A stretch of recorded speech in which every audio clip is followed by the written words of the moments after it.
Welcome to my YouTube channel గంజి అమరేందర్. ఈ వీడియోలో 6వ అధ్యాయమైన శ్రేణులు అభ్యాసం 6.2లోని సమస్యలకి సాధనని చెప్పుకుందాం. ముందుగా 10వ సమస్య. ఇక్కడ 2 అంక శ్రేణుల సామాన్య భేదము సమానము, వాని 100వ పదాల మధ్య భేదము 100 అయినా వాని 1000 పదాల మధ్య భేదము ఎంత అని ఇవ్వడం జరిగింది. ముందుగా మనం ఇచ్చిన సమాచారాన్ని రాసుకుందాం.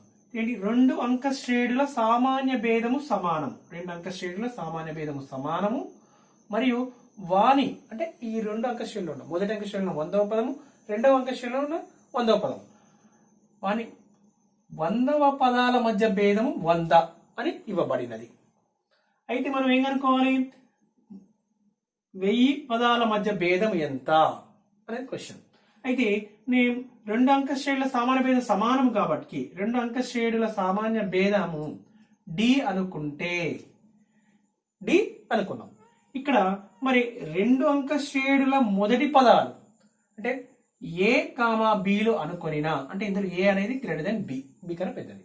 అంటే 2 అంక శ్రేణుల మొదటి పదాలు సామాన్య భేదం తెలుసు కాబట్టి మొదటి పదాలు తెలిస్తే మొదటి అంక శ్రేణి యొక్క మొదటి పదం ఏ, 2వ అంక శ్రేణి యొక్క మొదటి పదం బి అనుకుంటే మొదటి అంక శ్రేణి ఏమవుతుంది? ఏ, ఏ ప్లస్ డి, ఏ ప్లస్ 2d, ఏ ప్లస్ 3d డాష్. 2వ అంక శ్రేణి ఏమవుతుంది? బి, మొదటి పదం బి కాబట్టి సామాన్య భేదం B plus D, B plus 2d dash. అంటే ఈ 2 అంక శ్రేణుల యొక్క సామాన్య భేదం దీని సామాన్య భేదం డీనే, దీని సామాన్య భేదం డీనే. అదే కదా 2 అంక శ్రేణుల సామాన్య భేదము సమానం అంటే డి అనుకుందాం. ఓకేనా? ఇప్పుడు మనం ఏంటి ఇంకేమి ఇచ్చిండో దాన్ని తీసుకుందాం. మరియు 100వ పదాల మధ్య భేదం 100 అన్నాడు. 100వ పదాల మధ్య భేదం అంటే మొదటి అంక శ్రేణిలో 100వ పదం ఏమవుతుంది? ఏ 100 భేదం అన్నాడు కనుక మైనస్. 2వ అంక శ్రేణిలో 100వ పదం ఏమవుతుంది? ఇక్కడ బి తీసుకుని బి 100 ఈజ్ ఈక్వల్ టు 100. ఇది ఇవ్వబడినది.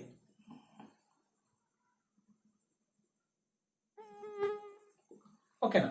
ఇప్పుడు ఏ 100 ఏఎన్ ప్రకారం ఏఎన్ అంటే A plus N minus 1 into D కదా. ఇక్కడ ఏఎన్ అంటే ఏ 100 అంటే ఏమవుతుంది? ఏ ప్లస్ 99 డి.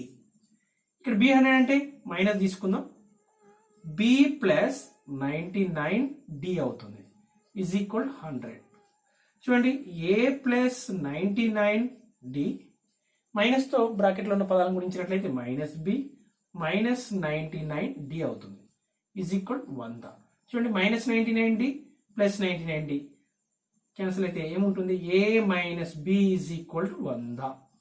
ఓకేనా? A minus B is equal 100 అని వచ్చింది. అంటే మొదటి అంక శ్రేణిలో మొదటి పదము 2వ అంక శ్రేణిలోని మొదటి పదముల మధ్య భేదం 100 అని వచ్చింది.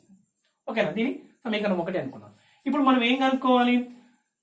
ఈ 2 అంక శ్రేణిలో 1000 పదాల మధ్య భేదం ఎంత అంటే ఈ అంక శ్రేణిలో ఉన్న 1000వ పదము మరి ఈ 2వ అంక శ్రేణిలో ఉన్న 1000వ పదం ఈ వీటి మధ్య భేదం ఎంత అన్నాడు. అంటే ఏ 1000 మొదటి అంక శ్రేణిలోని 1000వ పదము ఏ 1000, రెండవ దాంట్లో 1000వ పదం బి 1000. ఓకే, ఇదే కదా మనం కనుక్కోవాల్సింది. అంటే ఏ 1000 అంటే ఏ ప్లస్ 999 డి కదా, ఏ ప్లస్ 999 డి మైనస్ బి 1000 అంటే ఏంది? రెండవ అంక శ్రేణిలోని 1000వ పదం అంటే ఏమవుతుంది? B plus 999 D.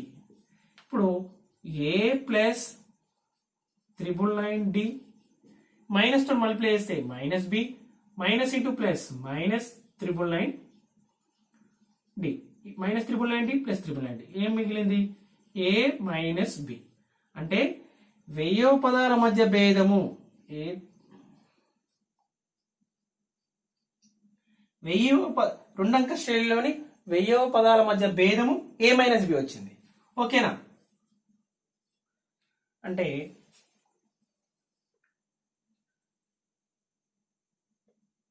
సమీకరణము చూడండి 1 మరియు సమీకరణము 2ల నుండి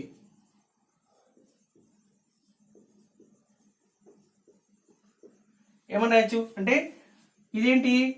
ఏ మైనస్ బి ఈజ్ ఈక్వల్ 100 అని వచ్చింది. 1000వ పదాల మధ్య భేదం ఏమని వచ్చింది? ఏ మైనస్ బి అని వచ్చింది. అంటే దీని నుంచి 1000వ పదాల మధ్య భేదం 1, 2 నుంచి వెయ్యవ పదాల మధ్య భేదము అంటే A1000 minus B1000 is equal to A minus B అంటే 100 కదా. ఓకేనా? అంటే therefore 1000 పదాల 2 అంక శ్రేణిలోని 2 అంక శ్రేణులలోని 1000వ పదాల మధ్య భేదము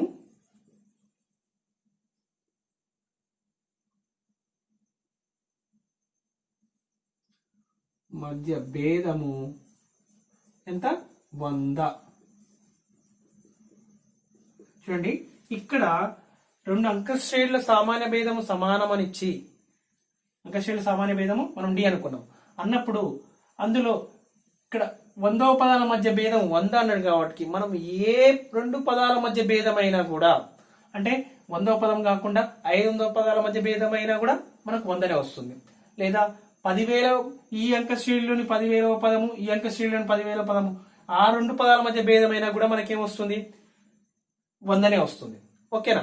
మనకు ఇక్కడ ఫస్ట్ 100వ పదాల మధ్య భేదం 100 అన్నాడు కాబట్టి మనం మిగిలిన ఏ పదాల మధ్య భేదం కనుక్కున్నా మనకు 100నే వస్తుంది. ఓకేనా?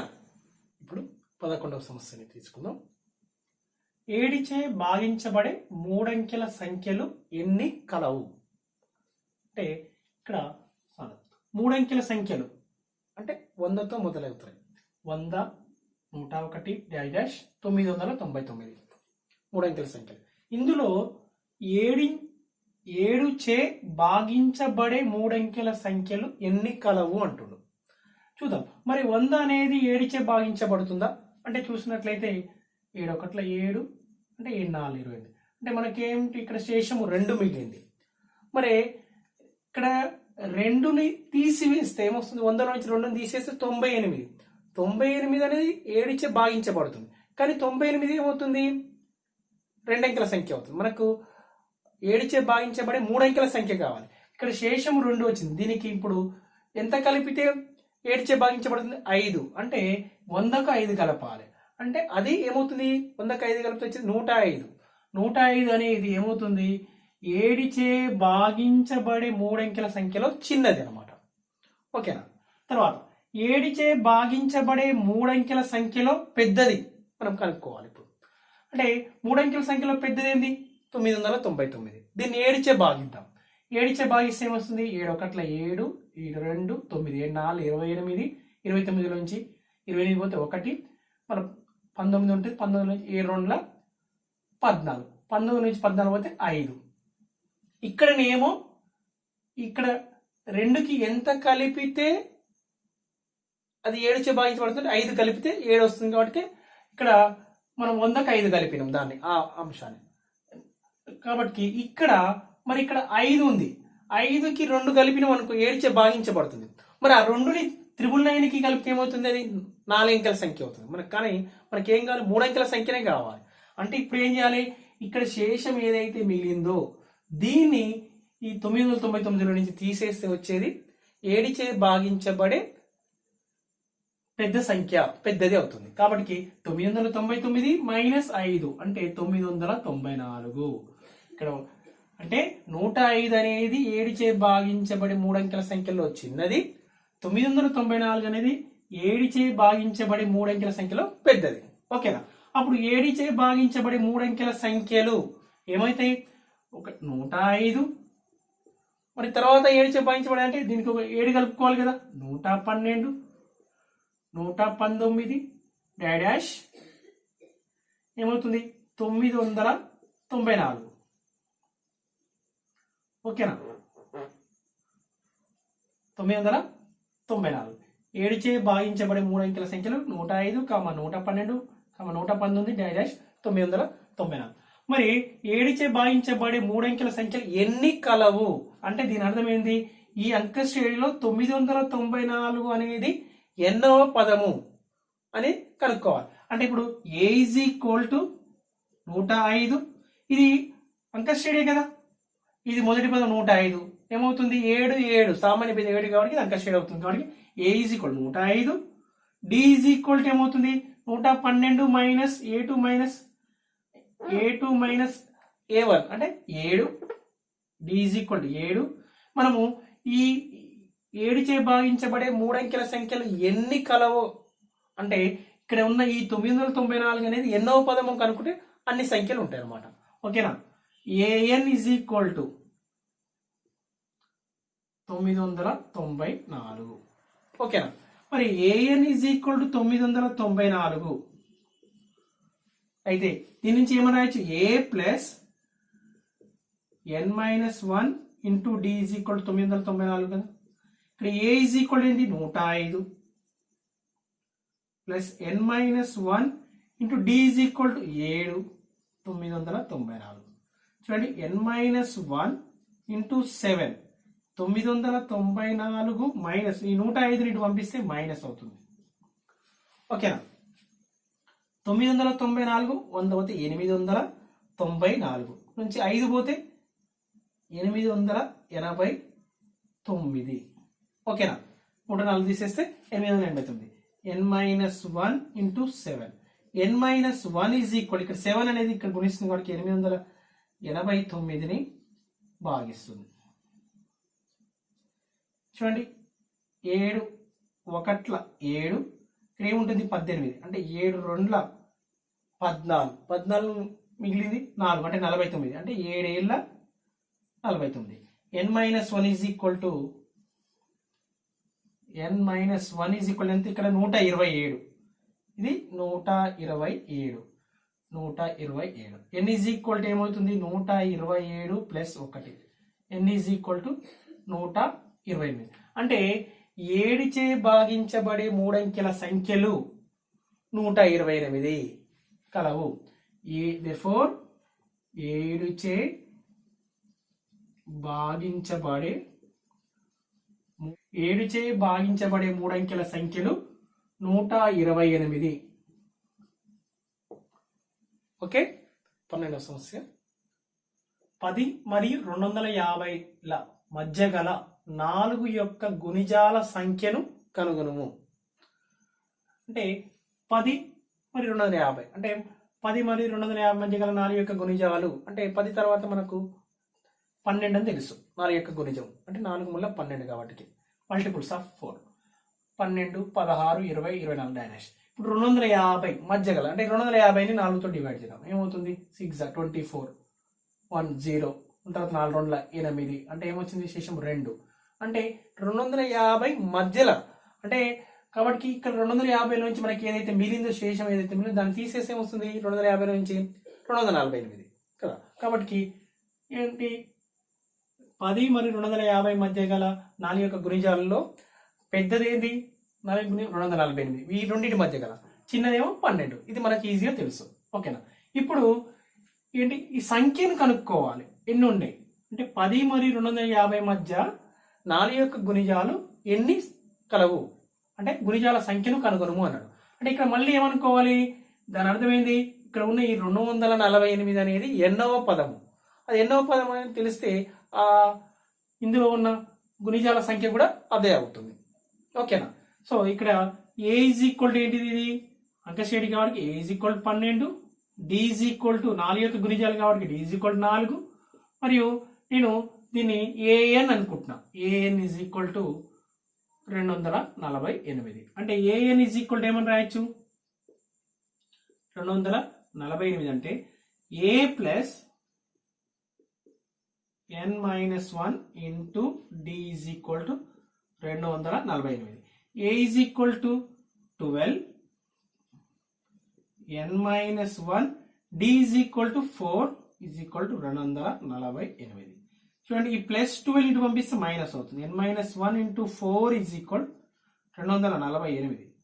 248 ప్లస్ 12 ఇటు పోతే మైనస్ 12 ఏమవుతుంది 236. n-1 into 4 is equal n-1 is equal to 4 ఏం చేస్తుంది 236ని డివైడ్ చేస్తుంది. ఓకేనా. చూడండి 4 1 4 5 4 9 ఓకేనా 4 1 4 5 4 9 అంటే n-1 ఈజ్ ఈక్వల్ టు 59.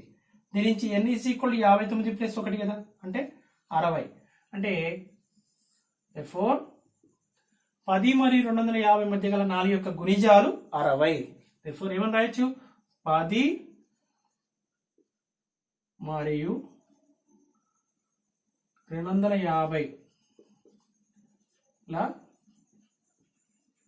మధ్య గల 4 యొక్క గుణిజాలు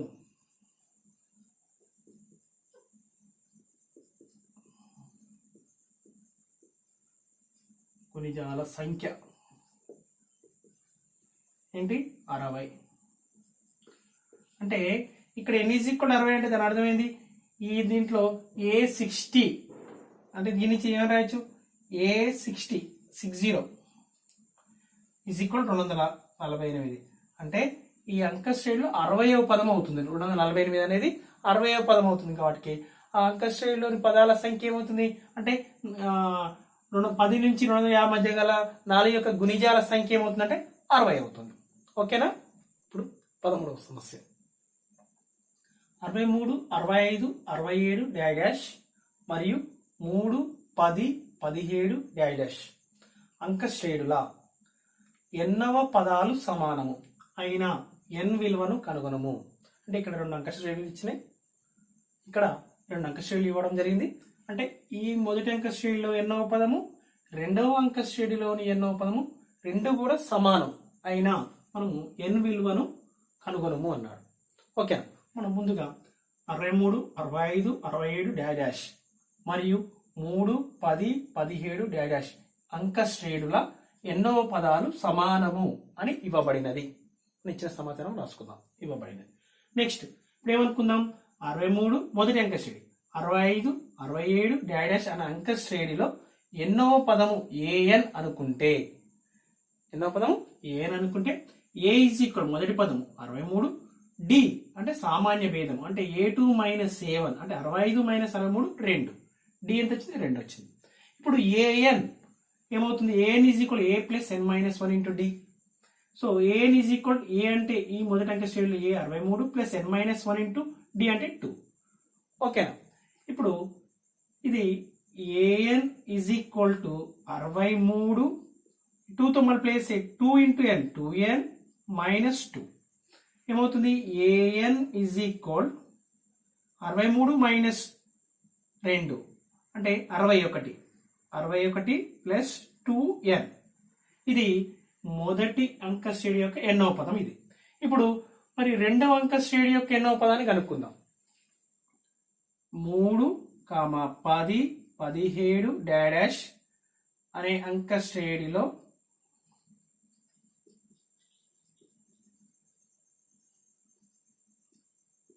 ఎన్నవ పదము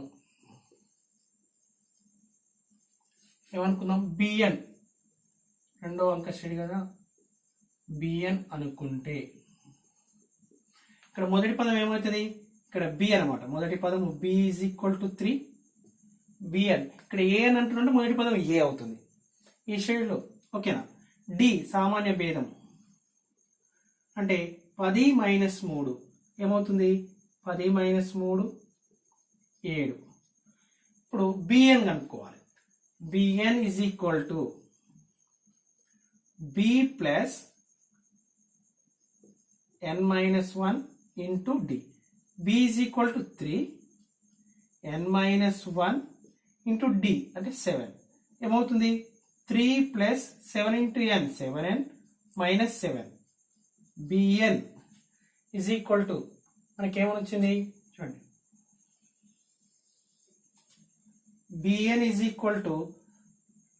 3 + 7n - 7 అంటే దీని ఏమన్నా 7n + 3 - 7 అంటే 7n - 4 వస్తుంది. bn = 7n - 4. ఓకేనా. చూడండి ఇది 1 అనుకుంటే ఇది 2 అనుకుందాం.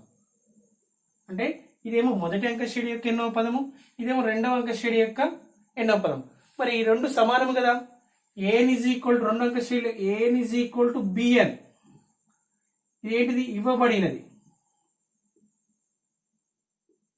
లెక్కలో ఇవ్వబడినది. an అంటే మొదటి అంక శ్రేణి యొక్క ఎన్నో పదము, రెండవ అంక శ్రేణి యొక్క ఎన్నో పదము. అంక శ్రేణిలో ఎన్నో పదాలు సమానం అన్నాడు కదా. కాబట్టి an ఈజ్ ఈక్వల్ bn. మరి an అంటే ఏంటి? మొదటి సమీకరణం 1 ద్వారా 61 ప్లస్ 2n, ఇదేమో an. మరి bn అంటే ఏంది? 7n minus 4. చూడండి, ఇది RHS వాల్యూని LHS రాసుకుందాం. 7n మైనస్ 4, దీని 2n ప్లస్ 61 ని RHS లో రాసుకుందాం. RHS ని LHS రాసుకుందాం, LHS ని RHS రాసుకుందాం. చూడండి, 2n లెఫ్ట్ సైడ్ తీసుకొస్తే 7n మైనస్ 2n మైనస్ 4 అని పంపిస్తే ప్లస్ 4 అవుతుంది. 61 ప్లస్ 4, 7n మైనస్ 2n అంటే 5n is equal to 65. n is equal to 65 by 5. 5 1 జా 5 3 జా. మనం ఏం కనుక్కోవాలి? n విలువను కనుగొనము అన్నాడు. అంటే n ఈజ్ ఈక్వల్ టు 13. అంటే మొదటి ఈ అంక శ్రేణిలోని 13వ పదము, రెండవ అంక శ్రేణిలోని 13వ పదము సమానంగా వస్తుంది మనం కనుక్కున్నట్లయితే. సో సమానమైన n విలువ, therefore n విలువ 13 అగును. అంటే మొదటి అంక శ్రేణిలోని 13వ పదము, రెండవ అంక శ్రేణిలోని 13వ పదము రెండు కూడా సమానం వచ్చింది. ఓకే, ఇప్పుడు 14వ సమస్యను తీసుకుందాం.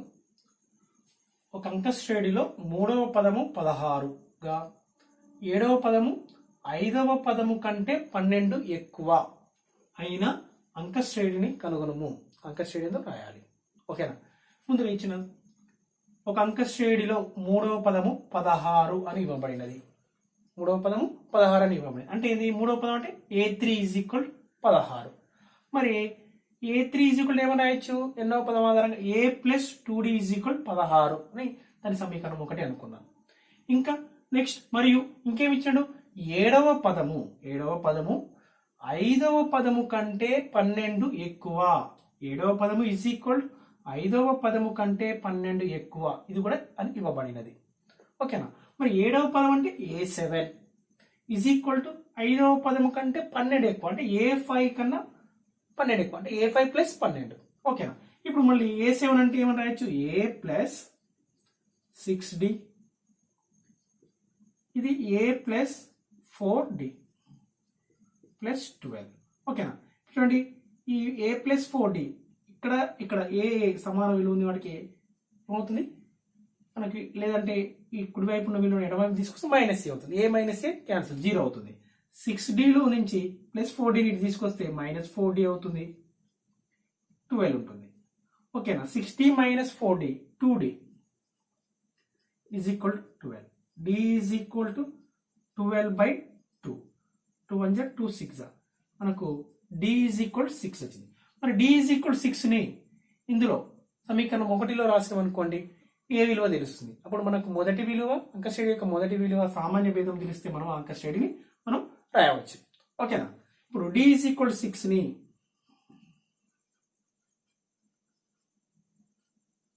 సమీకరణం 1లో రాయగా 1 ఇంప్లైస్ a ప్లస్ 2 ఇంటూ 6, అంతే కదా? a plus 2 into 6 d plus 6 is equal 16. ఏమవుతుంది? a ప్లస్ 2 ఇంటూ 6 అంటే 12 ఈజ్ ఈక్వల్ 16. ఏమవుతుంది? a plus 12 is equal 16. a is equal 16 minus 12. a is equal 4. therefore a is equal to 4, d is equal సామాన్య భేదము 6 అయినా ఆ అంక శ్రేణి